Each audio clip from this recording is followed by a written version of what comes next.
Hi guys, you need to complete this warm up in your notes as there's no pink sheets this week. Make sure you put them in your notes because they'll be a grade when I get back. So pause the video and complete the warm up. When you resume the video, I will give you the answers. Okay, when you are going through these, if you have any questions at all, make sure you write them down so we can cover them when we get back. And then, or ask a table mate that understands. When you look at number 1, your answer should have been 4. Number 2, you should have had 2s. Number 3, 6cd.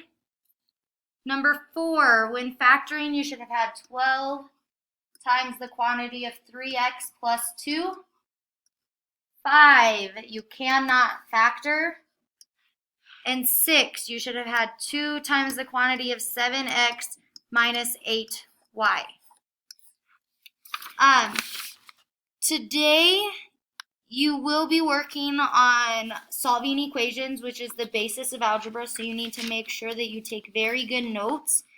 And you also need to make sure that you star anything that does not make sense. Anytime the video is going too quick, please feel free to raise your hand and ask for it to be paused so you can catch up on taking notes. Okay, your objective today is to write the subtraction property of equality and the addition property of equality and solving equations. So pause the video to make sure you get your objective down and then move on. Okay, when we're looking at the subtraction property, it's just stating that we're writing an equation using subtraction.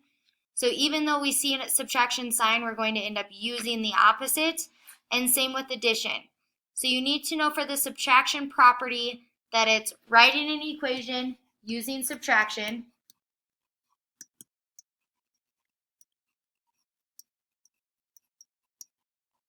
And then for the addition property, you need to know that it's writing an equation using addition. So make sure that you have those vocab words written down in your notes because they will be on your test. Just like anything that we learn when we were in kindergarten, to always be nice to others. In algebra, we always have to do onto one side as we would do onto the other. So our equal sign is going to become our mirror today, and we're going to make sure that we're reflecting everything on both sides. So looking at the first one, we need to make sure that this is in our notes. There's a couple of things that I'm going to require you to do to make sure that you are understanding this and to make sure that you are showing your work. So if you need to write the process down, I would. So first, you're going to split the equal sign. So 1, split the equal sign. The second thing you're going to do is you're going to start on the side with the variable. So find your variable. In this problem, our variable is x plus 6. So we're going to want to get that variable by itself. So after we find our variable, we're going to do the opposite. So looking at this problem, we have a plus 6. So the opposite of a plus 6 would be minus 6. This is where our mirror or our line comes into place. What I do to one side has to reflect to the other. So I'm going to subtract 6 on both sides so they look equal. Okay? So when I do the opposite, I'm doing it to both sides.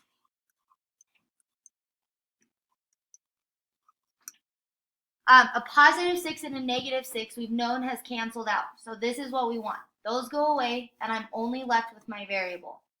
And then I can subtract. 4 minus 6 ends up being a negative 2.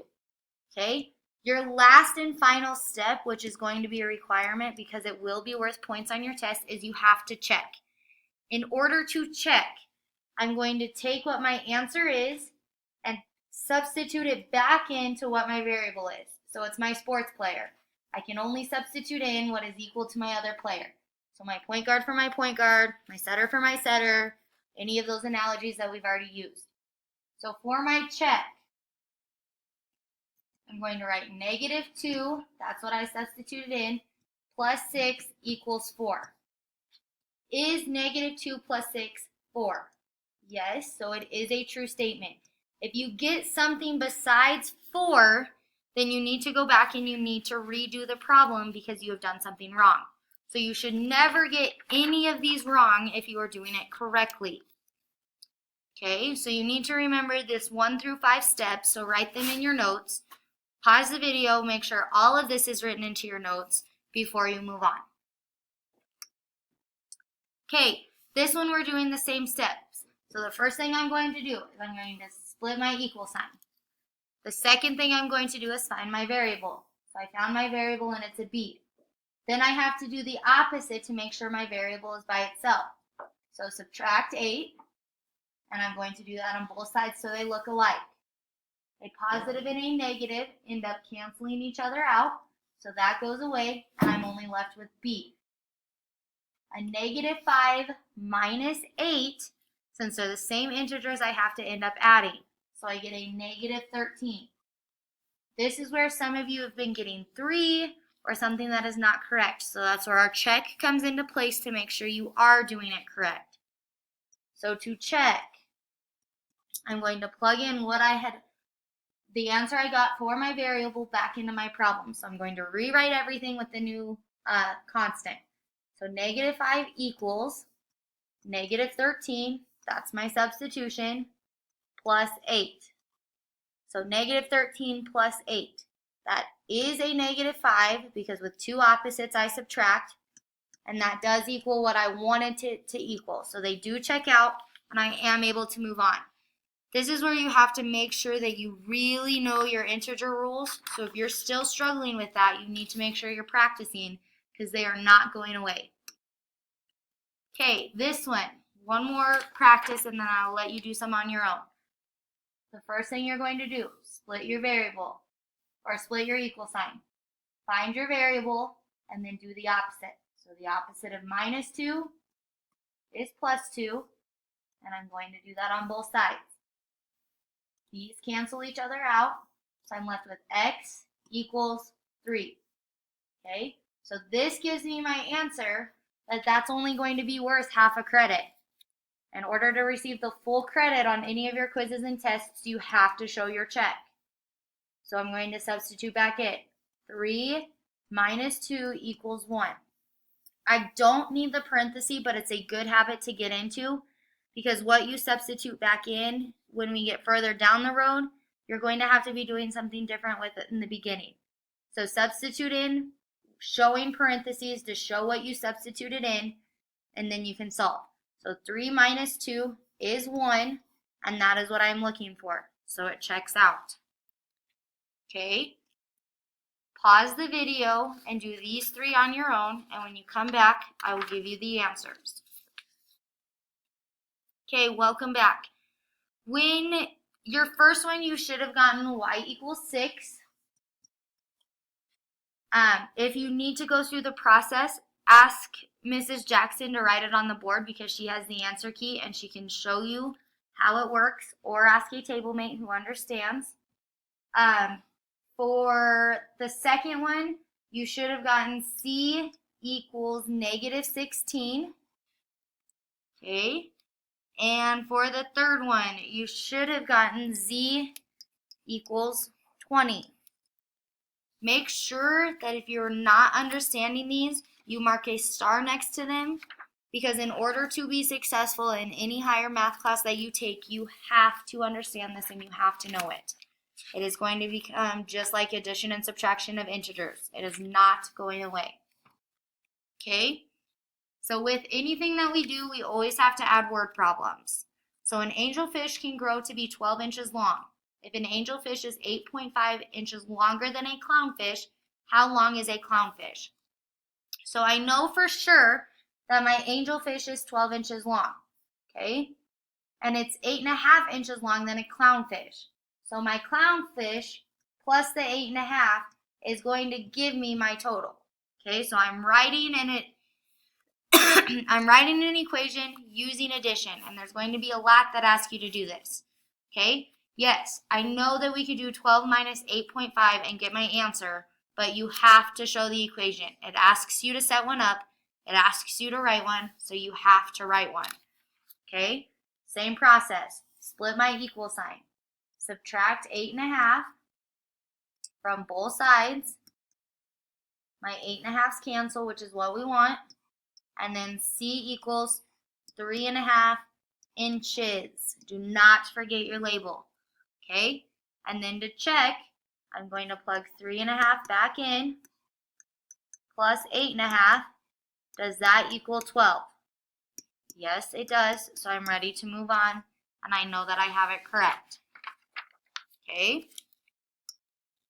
This one, a pair of shoes costs $25. This is $14 less than the cost of a pair of jeans.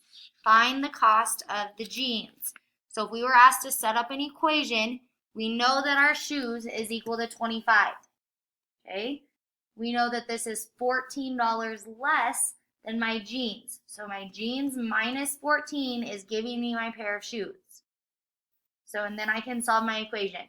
Split the equal sign. Do the opposite. So my jeans is going to equal $39. To check, I can do 39 minus 14 equals 15. 39 minus 14 is 15, so that checks out.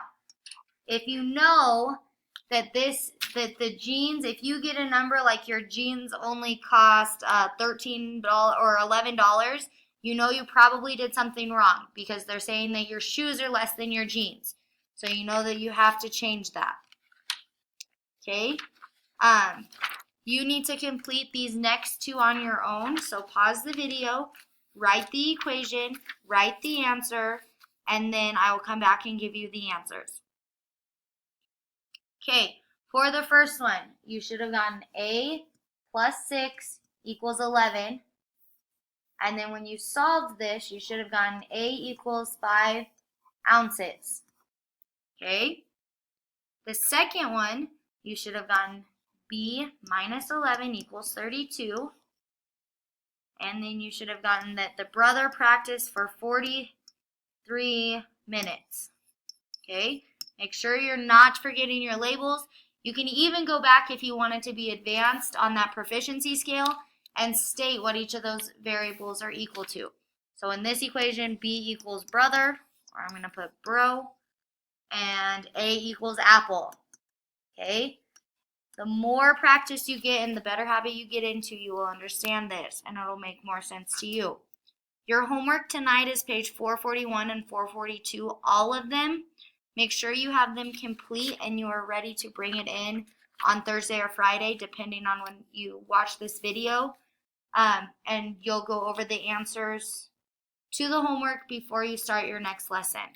Have a fabulous day, and make sure again to start anything if you have any questions.